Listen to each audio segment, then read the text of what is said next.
3 जुलाई 2009 को सभी दलों की सहमत से 10 साल के लिए बढ़ाया गया था। यह आरक्षण 2020 तक के लिए था। कोई भी राजनीतिक दल इस आरक्षण के खिलाफ नहीं है, इसलिए सुमित्रा महाजन ने जब इस आरक्षण की निरर्थकता पर बात करती हैं तो उनकी मूल पार्टी बीजेपी का विचार नहीं माना जा सकता। वैसे भी लोकसभा के स्पीकर से ये उम्मीद की जाती है कि वे दलगत भेदभाव से दूर रहें। यहाँ एक स्पष्टीकरण आवश्यक है कि उम्मीद है कि सुमित्रा महाजन जब 10 साल की समय सीमा वाले आरक्षण की बात कर रही हैं तो उनके दिमाग में लोकसभा और विधानसभा का आरक्षण ही रहा होगा। उम्मीद है कि शिक्षा और नौकरियों में आरक्षण की बात नहीं कर रही हैं क्योंकि इस आरक्षण की संविधान में कोई समय सीमा तय नहीं की गई है। शिक्षा और नौकरियों में आरक्षण संविधान की प्रस्तावना और अनुच्छेद 15(4), 16(4), 46, 355 से आया और इन अनुच्छेदों में आरक्षण की समय सीमा के बारे में कुछ भी नहीं कहा गया है। ओबीसी का आरक्षण अनुच्छेद 340 है और समय की सीमा उसमें भी नहीं है। जातिवाद और जातियां खत्म होने की कोई समय सीमा भी नहीं रखी जा सकती, इसलिए जातिवाद और उसका असर समाज में कायम है तब तक शिक्षा और नौकरियों में आरक्षण के प्रावधान जारी रहेंगे, या फिर संसद में आगे चलकर यदि कहीं उचित समझा गया तो इसमें पुनर्विचार या समीक्षा की जाएगी। बहरहाल लोकसभा और विधानसभा में अनुसूचित जाति और जनजाति के आरक्षण पर चूंकि हर 10वें साल संसद विचार और समीक्षा करती है, इसके लिए कोई बुराई नहीं है। अगर संसद के बाहर भी इसमें चर्चा हो, इस बारे में चर्चा के प्रमुख बिंदुओं पर, तो देखिए हम ये पहले समझें कि संविधान में आरक्षण की बात कहाँ से आई है। आज़ादी से पहले 1932 में कम्युनल अवार्ड में भारत में एक विधायी का गठन हुआ।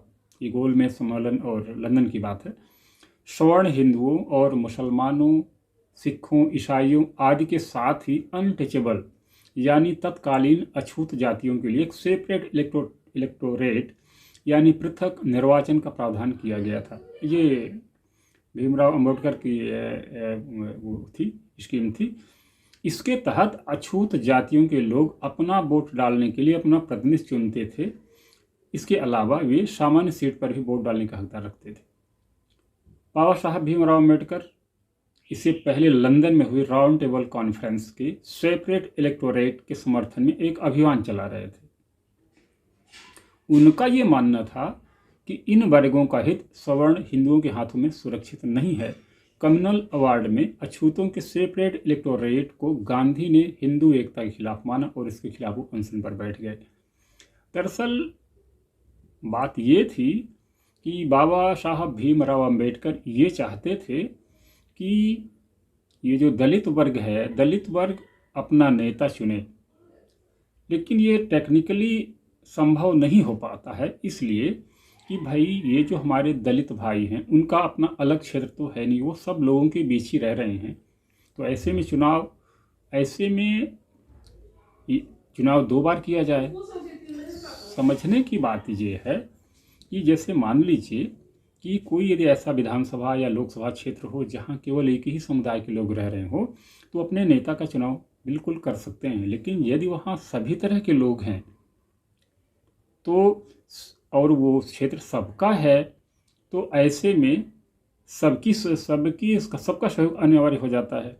ऐसे में ये सिस्टम रखा गया कि संविधान में कि कुछ बाहुल्य के हिसाब से, जो जनसंख्या के बाहुल्य के हिसाब से कुछ क्षेत्रों को आरक्षित कर दिया जाए। वहाँ के लोग जो होंगे, वहाँ का जो प्रतिनिधि होगा वो निश्चित तौर पर दलितों से होगा और वो उसे वोट हर कोई दे सकेंगे, सबका वोट लेगा और सबके लिए वो काम करेगा।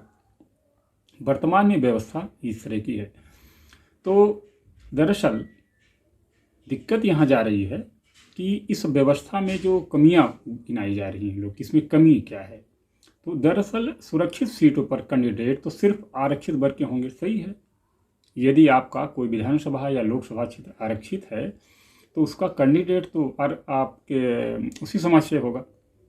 लेकिन क्या वो अपने लोगों के लिए अच्छे से काम कर पाएगा, इस पर चर्चा हो रही थी।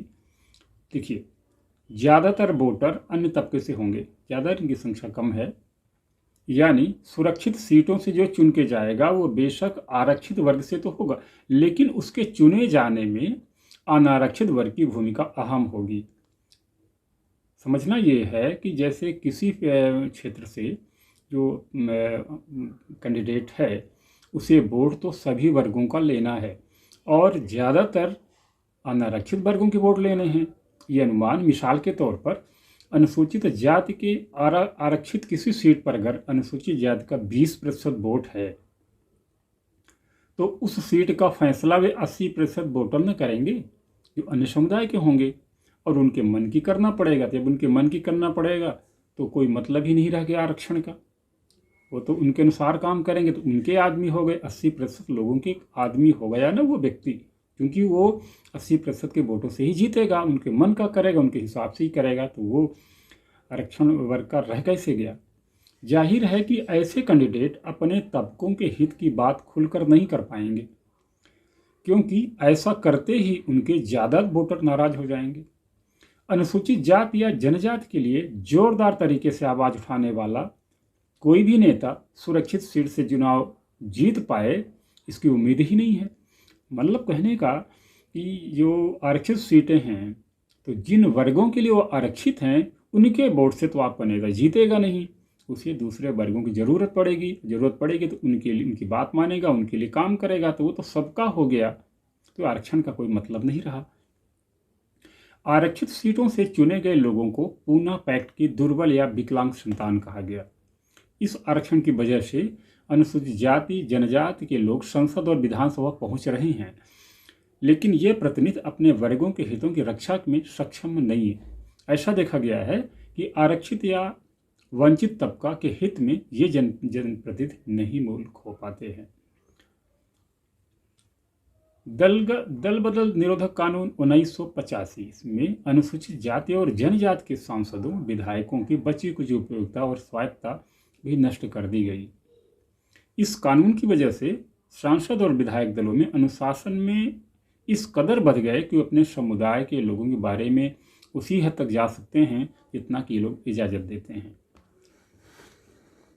दल बदल संविधान 52 में संविधान के बाद जनप्रतिनिधियों की स्वायत्तता खत्म हो गई, क्योंकि किसी भी विधायक या अन्य सवाल पर वोटिंग करते समय उन्हें वही पक्ष लेना होता है वही जो उनके दल करता है। जैसे कोई उम्मीदवार यदि बीजेपी का है तो उसे सारे निर्देश बीजेपी के निर्देश ही काम करने होते हैं। ऐसा न करने पर उसकी सदस्य छीन ले जाती है। इसका एक दिलचस्प उदाहरण है 15वीं लोकसभा में देखा गया, जब SC/ST एक्ट के प्रमोशन में आरक्षण के विधेयक का समाजवादी पार्टी ने विरोध किया और इस विधेयक को फाड़ने के लिए अनुसूचित जाति के ही एक सांसद को आगे कर दिया गया।